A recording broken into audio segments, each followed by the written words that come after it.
The chapter that we will be dealing with is gravitation. सबसे पहले let's see what gravity is.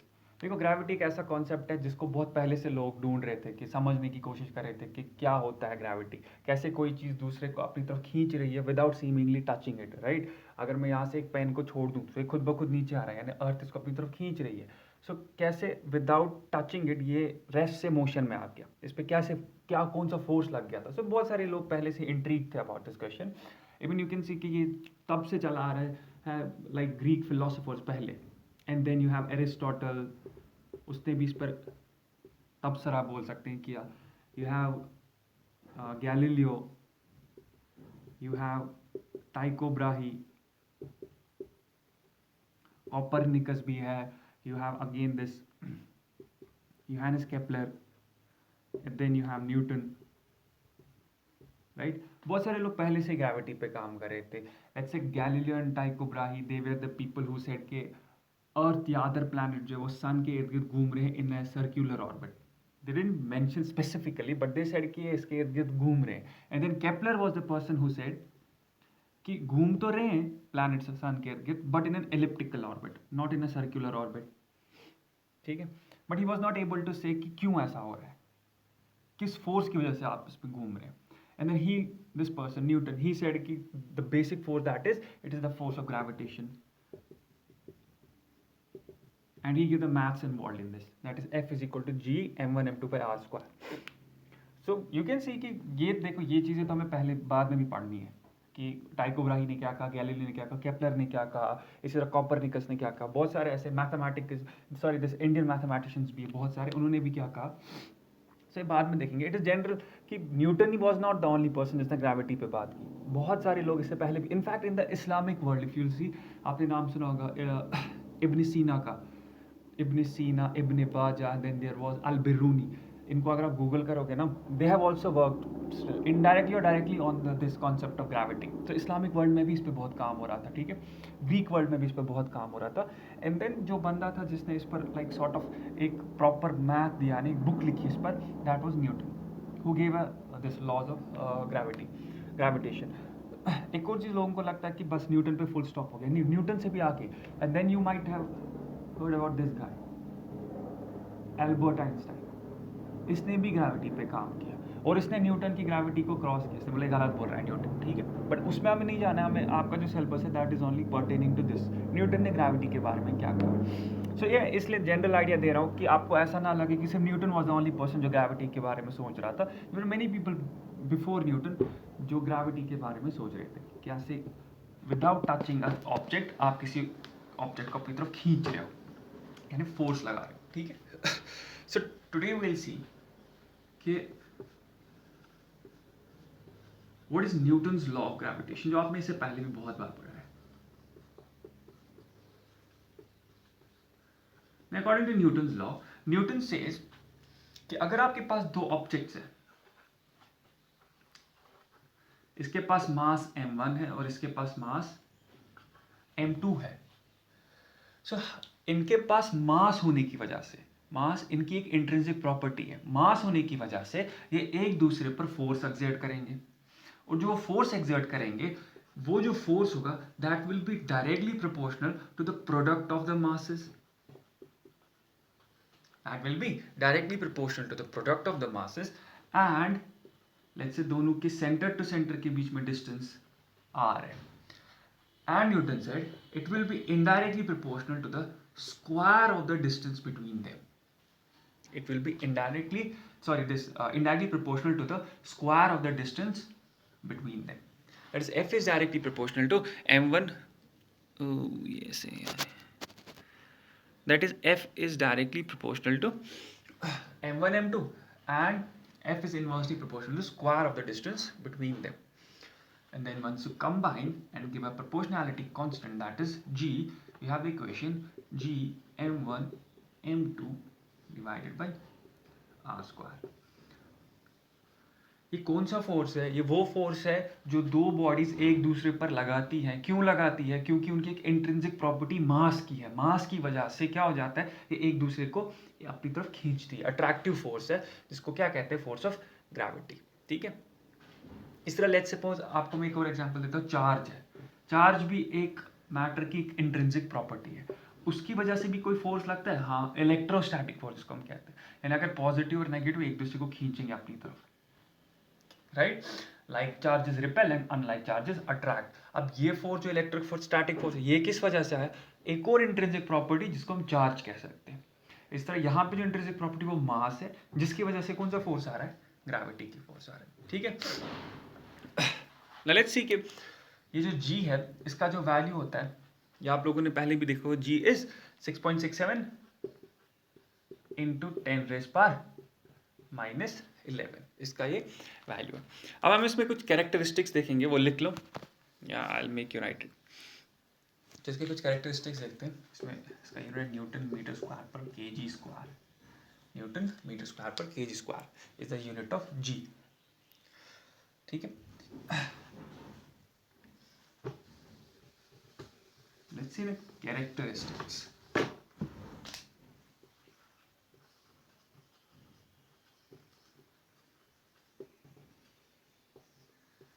Characteristics of the force of gravity. Once I talk about the characteristics, इसका मतलब होता है ये वो characteristics जो आपको खुद भी समझ आएंगे, right? सेल्फ एक्सप्लेनेटरी है, यानी आपने अगर समझा होगा ग्रेविटी को, आपको खुद इजीली आ जाएगा। देखो एग्जांपल देता हूँ, let's suppose first is force of gravity is attractive, so ये इसका कैरेक्टरिस्टिक है फोर्स ऑफ ग्रेविटी का। कैरेक्टरिस्टिक मतलब सिर्फ इसी के साथ रिलेटेड। फॉर एग्जांपल मैं कहूँ इलेक्ट्रोस्टैटिक फोर्स, क्या उसका कैरेक्टरिस्टिक अट्रैक्टिवनेस है? नहीं, सिर्फ अट्रैक्टिवनेस नहीं है, you can't put a full stop, वो रिपल्सिव भी है, जैसे लाइक चार्जेस रिपेल कर देते हैं। लेकिन ग्रेविटी में क्या होता है, ग्रेविटी का ये एक यूनिक कैरेक्टरिस्टिक है कि ये हमेशा क्या करेगा, अट्रैक्ट ही करेगा, ठीक है। सो इसीलिए मैं कह रहा हूँ कि जो इसका कैरेक्टरिस्टिक है वो दैट इज अट्रैक्टिव, ठीक है। The force is attractive. Second is the force is central. What is central force? Central force होता है कि अगेन जो भी मैंने दिखाया, ये बॉडी है, ये बॉडी है, ये सेंटर टू सेंटर इनकी डिस्टेंस मान लो r है। सेंट्रल फोर्स का मतलब होता है कि ये इसके सेंटर टू सेंटर तक एक्ट करेगा, यानी अगर ये बॉडी 1 है और ये बॉडी 2 है, सो बॉडी 1 बॉडी 2 पर अट्रैक्टिव फोर्स लगा रही है, मीन्स ये इसको अपनी तरफ खींचेगी, और इस फोर्स को मैं मान लेता हूं फोर्स ऑन 2 बाय 1, ठीक है। 2 पर फोर्स लगाया, 1 ने, कौन सा फोर्स है वो, F21। इसी तरह जो है 2 1 को अपनी तरफ खींचेगा, तो वो फोर्स कौन होगा, ऑन वाला पहले लिखता है, किस पर लग रहा है, 1 पर, किसकी वजह से लग रहा है, 2 की वजह से। So force on 1 due to 2। ये जो फोर्सेस लग रहे हैं, ये फोर्सेस हमेशा सेंटर टू सेंटर की लाइन के अलोंग एक्ट करेंगे, यानी अगर आप इसको ऐसे दिखाओगे, फोर्स F21,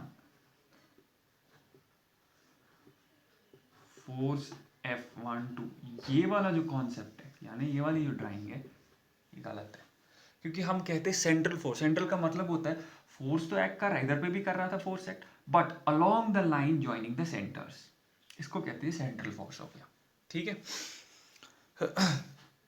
थर्ड हम कह सकते हैं कि it is independent of the medium. The force is independent of the medium. Now what does it mean independent of the medium? Independent of the medium का मतलब होता है, अभी आपने एक दो ऑब्जेक्ट्स को लाओ और उनको वैक्यूम या एयर में रखो, और जो उन पर फोर्स एक दूसरे पर वो एक्ट कर रहे हैं, यानी फोर्स ऑफ ग्रेविटी है, let's say that is F। F is the force जो ये इस पर लगा रहा है, यानी इसको अपनी तरफ खींच रहा है, ठीक है, या सेकंड फर्स्ट पर लगा रहा है।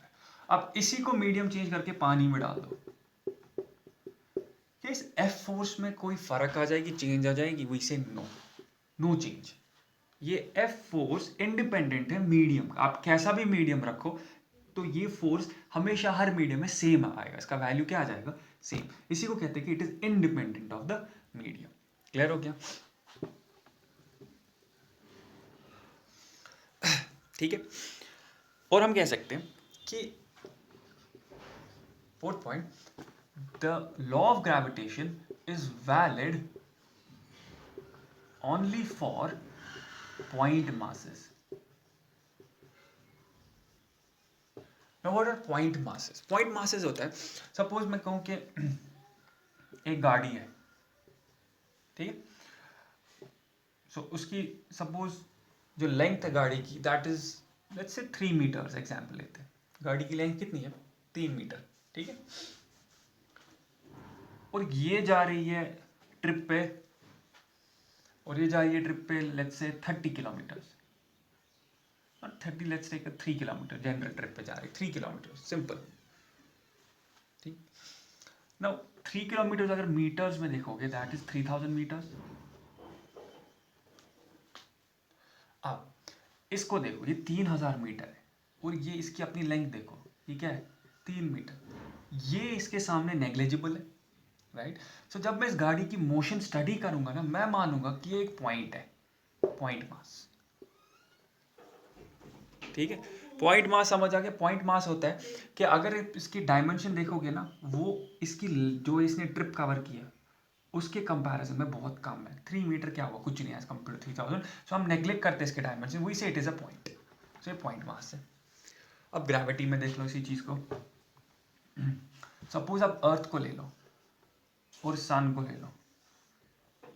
अर्थ का रेडियस होता है कितना है? 6400 किलोमीटर्स, ठीक है। इसी तरह इसका भी देखो, इसका रेडियस मुझे याद नहीं है, तो वो भी लेट्स सपोज इससे तो काफ़ी ज़्यादा ही होगा, kilometre, sorry not metre, 6400 kilometre, ठीक है। लेकिन इनके बीच की जो डिस्टेंस है वो बहुत ह्यूज होती है। अर्थ और सन के बीच की distance, it is very much huge as compare to their dimensions, correct. So हम क्या करते हैं, हम इसके डायमेंशंस को तब नेग्लेक्ट कर लेंगे जब मैं अर्थ और सन की बात कर रहा हूँ, और मैं मान रहा हूँ दोनों का एज पॉइंट मासेस। ये भी पॉइंट मास है, ये भी पॉइंट मास है, क्योंकि काफ़ी सिवरल 100,000 किलोमीटर्स इनके बीच में डिस्टेंस होती है, ठीक है। मुझे खुद नहीं पता कितनी होती है, गूगल कर लो। बट अगर देखोगे कि वो 6400 से काफ़ी ज़्यादा होगा। जो अर्थ और सन के बीच की डिस्टेंस है ना, दैट इज़ बहुत ज़्यादा होती है as compare to their dimensions. Hence we neglect the dimensions and we say they are point mass, they tend to act point masses. तो वही जब ग्रेविटी का लॉ हम बोलते हैं ना, F = G m1 m2, वहाँ m1 और m2 को हम पॉइंट मासेस मानते हैं, यानी उनके डायमेंशंस बहुत कम होते हैं as compare to the distances over which the force of gravitation acts, ठीक है। समझ आ रहा है? एक और, we say कि your gravitation is an internal force, that is gravitational force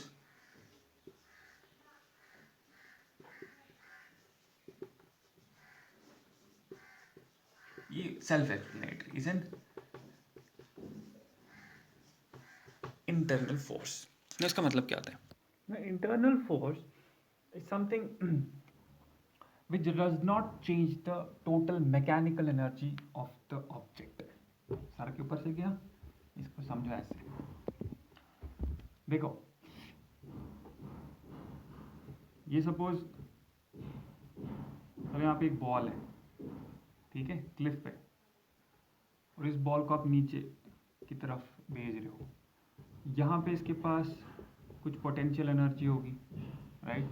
उसके बाद जब आप उसको नीचे भेज रहे हो, ये गेन कर रहा है काइनेटिक एनर्जी, इसकी काइनेटिक एनर्जी इंक्रीज होती जा रही है। जो ये नीचे आएगा इसकी काइनेटिक एनर्जी इंक्रीज होती जाएगी, right. But what about potential energy? इसकी पोटेंशियल एनर्जी क्या होती जाएगी? डिक्रीज। वाई? पोटेंशियल एनर्जी अगर आप देखोगे वो क्या होता है? mgh, यानी it is a function of h। What is h? Height. तो जब ये नीचे नीचे आ रहा है, इसकी हाइट कम हो रही है कि ज़्यादा हो रही है? कम हो रही है। ये कम हो रहा है, तो इसकी टोटल पोटेंशियल एनर्जी क्या हो जाएगी? कम, राइट। अच्छा, काइनेटिक एनर्जी किसका फंक्शन है? काइनेटिक एनर्जी की फॉर्मूला क्या है? 1/2 mv²। So it is a function of velocity. अब जब ये नीचे आ रहा है, उसकी वेलोसिटी इंक्रीज होती जा रही है, वेलोसिटी इंक्रीज होगी तो काइनेटिक एनर्जी क्या होगी? इंक्रीज। तो आप देख रहे हो कि जो ही ये नीचे आता है ना, ड्यू टू ग्रेविटेशन, खींच रहा कौन है? ग्रेविटी का फोर्स। तो इसकी काइनेटिक एनर्जी क्या होती जा रही है? इंक्रीज। पोटेंशियल एनर्जी क्या होती जा रही है? डिक्रीज। लेकिन अगर आप देखोगे, ऐड करोगे दोनों को, तो टोटल जो मैकेनिकल एनर्जी वहां से मिलेगी that will be constant. Constant का मतलब होता है कि जो ऊपर थी ना, वही यहाँ पे भी, वही यहाँ पे भी, वही नीचे भी होगी। ऊपर देखो, ऊपर भी पोटेंशियल एनर्जी तो वो मैक्सिमम थी क्योंकि टॉप हाइट पर था, लेकिन क्या इसके पास कोई वेलोसिटी थी? वेलोसिटी जीरो थी। सो इसकी काइनेटिक एनर्जी क्या हो जाएगी? जीरो। सो इसकी पोटेंशियल एनर्जी तब मैक्सिमम होगी और काइनेटिक एनर्जी क्या होगी? जीरो। लेट्स सपोज दोनों को ऐड करके टोटल मैकेनिकल एनर्जी जो मिल रही है मुझे 10 जूल्स मिल रही है। Kinetic plus potential gives you total mechanical energy and that is 10 joules, right. अब जब मुझे 10 जूल्स मिल रही है टोटल एनर्जी इसकी, ठीक है, अब जब आप नीचे आओगे काइनेटिक एनर्जी क्या हो रही है, इंक्रीज, यानी पहले क्या थी 0, सो 0 से इंक्रीज, लेट्स से 0 1 2 3 4 और क्या हो गई है 5 हो गई। पोटेंशियल एनर्जी क्या थी मैक्सिमम, तो मैक्सिमम से क्या हो रही है डिक्रीज, लेट्स से ये 10 थी तो 10 से आ जाएगी किस पे 5। अगेन अगर आप ऐड करोगे ना 5 + 5 वो अगेन क्या होता है 10, ठीक। नीचे जब ये आएगा, नीचे जो इसकी बिल्कुल टच करने से पहले इसकी वेलोसिटी मैक्सिमम होगी, ठीक है, और हाइट सपोज 0 हो गई, हाइट 0 होगी, पोटेंशियल एनर्जी क्या होगी 0, वेलोसिटी मैक्सिमम से काइनेटिक एनर्जी क्या हो जाएगी मैक्स। काइनेटिक एनर्जी मैक्स है, पोटेंशियल एनर्जी 0 है, दोनों को ऐड करो अगेन आपको क्या मिल जाएगा 10 जूल, यानी मैकेनिकल एनर्जी क्या रहती है कांस्टेंट। सो इंटरनल फोर्सेस वो फोर्सेस होते हैं जिसकी वजह से इसकी नेट मैकेनिकल जो एनर्जी है वो चेंज नहीं होती है, उसकी नेट मैकेनिकल एनर्जी सेम रहती है। एक्सटर्नल फोर्सेस को ले लो, सपोज आपके फ्रिक्शनल फोर्सेस है या एयर रेजिस्टेंस फोर्सेस है, उससे क्या हो जाता है उसकी नेट मैकेनिकल एनर्जी चेंज हो जाती है, यानी उसकी नेट पोटेंशियल एनर्जी चेंज हो जाएगी, नेट काइनेटिक एनर्जी भी चेंज हो जाएगी, दोनों को प्लस करके जो नेट मैकेनिकल आ रहा है वो भी चेंज हो जाएगा, ठीक है। So leave that simple. एक इंटरनल फोर्स वो फोर्सेस है जो सिस्टम के जो मैकेनिकल एनर्जी नेट है ना उसको चेंज नहीं करते, दैट इज ओनली कांस्टेंट। अगर चेंज नहीं करते तो करते क्या है, कन्वर्ट करते हैं एक एनर्जी को, यहाँ पे पोटेंशियल एनर्जी को किस में, दूसरी एनर्जी में, जैसे काइनेटिक एनर्जी में कन्वर्ट करते हैं, बल्कि चेंज नहीं करते, नेट सेम रहता है, ठीक है। इतना डिटेल में जाने की जरूरत नहीं है, अगर किसी को ये समझ भी नहीं आया सर के ऊपर से गया सो डजंट मैटर, सिंपल याद रखो gravitational force is an internal force, it's not an external force, ठीक है। एक और हम कहते हैं जो वेरी इंपॉर्टेंट पॉइंट है 6 पॉइंट, वी से कि gravitational force is a conservative force. Conservative forces वो होते हैं that is path independent.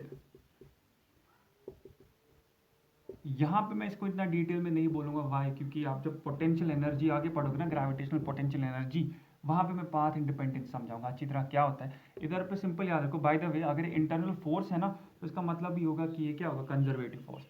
Conservative force again वो फोर्सेस जो in most of the situations again mechanical energy को कांस्टेंट रखते हैं, चेंज नहीं करते हैं, फिर क्या करते हैं सिर्फ एक form of energy that is potential energy को कन्वर्ट करते हैं into the other form that is kinetic energy, और रिवर्स में काइनेटिक एनर्जी को चेंज करेंगे किसमें, पोटेंशियल एनर्जी में, ठीक है। They are simply path independent.